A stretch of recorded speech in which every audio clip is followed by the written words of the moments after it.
2010ஆம் ஆண்டு. அப்போது திமுக ஆளுங்கட்சி, அம்மா அவர்கள் எதிர்க்கட்சி. ஒரு பெரிய மிரட்டல் விடுத்து அம்மா அவர்களுக்கு எதிராக மதுரை மாவட்டத்தில் பல இடங்களில் போஸ்டர் ஒட்டியிருந்தார்கள்.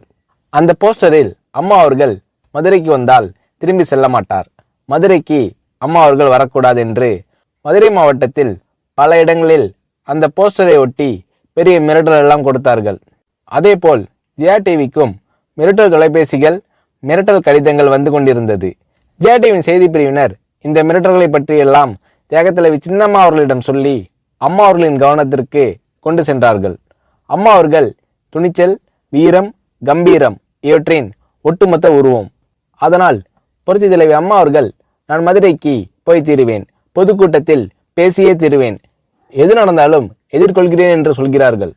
ஒரு கட்டத்தில் ஜெயா டிவிக்கு மிரட்டல் எப்படி வருகிறது என்றால், ஜெயா டிவியின் அலுவலகத்தை வெடிகுண்டு வைத்து தகர்ப்போம், அம்மா அவர்கள் மதுரைக்கு வந்தால் ஜெயா டிவியை ஒழிப்போம், இப்படியெல்லாம் நிறைய மிரட்டல்கள் தொலைபேசியின் வாயிலாகவும் கடிதத்தின் வாயிலாகவும் வந்து கொண்டிருக்கிறது.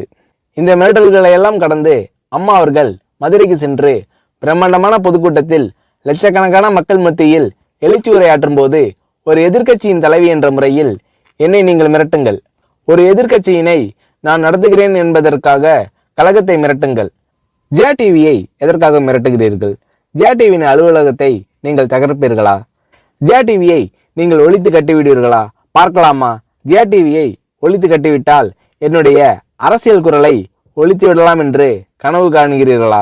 ஜெயா டிவி என் உயிருக்கும் மேலானது, நான் என்னுடைய உயிரை விட அதிகமாக நேசிப்பது, என்னுடைய அரசியல் கரமாக நான் போற்றி புகழ்வது, அதன் மேல் நீங்கள் கை வைப்பீர்களா, பார்க்கலாமா என்று எழுச்சி உரையாற்றினார் புரட்சி தலைவி அம்மா அவர்கள்.